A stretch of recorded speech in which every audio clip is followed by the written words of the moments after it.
দিদি সাইজ দিই। ও মাই গড, ফুটবলের সমান একদম, কি বিশাল একটা সাইজ। ও মাই গড, কত বিশাল সাইজ হয়েছে। হ্যাঁ, রাখি আমরা, আর কটা তুলি, তারপরে হচ্ছে একবারে সবগুলো নিয়ে যাই। ভালো লাগতেছে তুলতে। এই ফাইটা যাইতেছে কেন এগুলা? আমরা হচ্ছে এইবার প্রথম হচ্ছে এই জিনিসটা চাষ করলাম, কিন্তু হচ্ছে এই যে ফাইটা যাইতেছে এর কারণ কি আমি জানি না। যারা আমাদের ভিডিও দেখেন অবশ্যই জানাবেন যে এটার কারণ কি, আসলে ফাইটা যায় এটার জন্য কি করণীয় আমাদের। আসসালামু আলাইকুম, সবাই কেমন আছেন? আশা করি ভালো আছেন। চলে আসলাম আমার সবজি বাগানে আবারও, এবং আজকে হচ্ছে আমরা এই যে উলকপি দেখতে পাচ্ছেন, এই উলকপিগুলো হচ্ছে তুলবো এবং বাসায় নিয়ে যাব। আর সাথে হচ্ছে আমার মামা আছে, মামা আসছে, মামারেও কিছু দিয়ে দিব। কালকে একটা মামা আসছিল, তারে মূলা দিছি, আপনারা দেখছেন। তো আজকে আমরা উলকপি তুলবো। মামা তুলেন ওটা।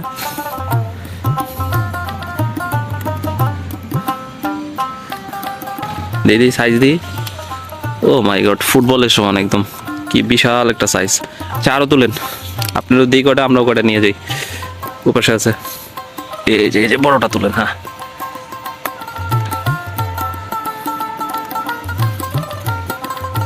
ক্যামেরায় দেখান সাইজটা। ও মাই গড, কত বিশাল সাইজ হয়েছে। হ্যাঁ, রাখি আমরা, আর কটা তুলি, তারপরে হচ্ছে একবারে সবগুলো নিয়ে যাই।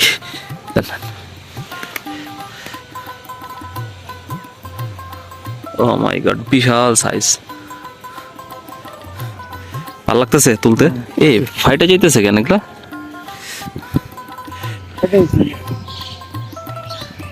দিদিকে আমার হাতে একটু দেন তো।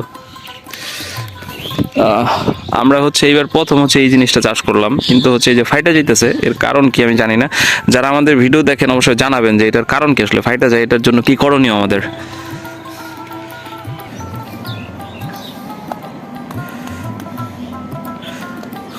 ফুলকপি তোলা হচ্ছে। কি শক্ত না নরম? এগুলা নরম। সাইজ দেখছেন কি সুন্দর সাইজ। যাই হোক, আমরা টোটাল হচ্ছে 5টা, এই জায়গা থেকে আমরা 5টা এই বছরের প্রথম আসলে আমরা প্রথমবার সংগ্রহ করলাম। এই যে 5টা। হ্যাঁ, বিশাল সাইজ, এটার সাইজটা সেই। উল্টা করেন, উল্টা করেন, ওই ময়লা দেবো না, ফাটার ওই জায়গায় ময়লা দেবো। বুঝলাম না ফাইটা দিতেছে কেন। এই যে দেখছেন কতগুলো আমরা নিছি, বেশ চমৎকার। যাই হোক, আমাদের মোটামুটি হচ্ছে আজকের উলকপি তোলা শেষ। আর সাথে ছিল মামা। মামা, আপনার অনুভূতি বলেন, আপনার কি ভালো লাগছে? আমাকে ভালোই লাগছে, কিন্তু আরো বড় হবো, না ফাটলে ভালো হইতো। না ফাটলে ভালো হইতো না। যাই হোক, আমরা ওই ফাটা নিয়ে একটু হতাশায় আছি যে আসলে কেন এগুলো ফাটতেছে। আপনারা যারা আমাদের ভিডিও দেখেন অবশ্যই জানাবেন যে এগুলো আসলে ফাটার প্রধান কারণ কি, আমরা জানি না। যাই হোক, আমার অনেক এটা নিয়ে রিসার্চ করতে হবে যে কেন আসলে ফাটতেছে, আর আপনারা বললে হয়তো আমার জন্য অনেক সহজ হবে। যাই হোক, ভালো থাকবেন, দেখা হবে আবার নতুন কোনো ভিডিওতে। সেই পর্যন্ত সবাইকে আসসালামু আলাইকুম।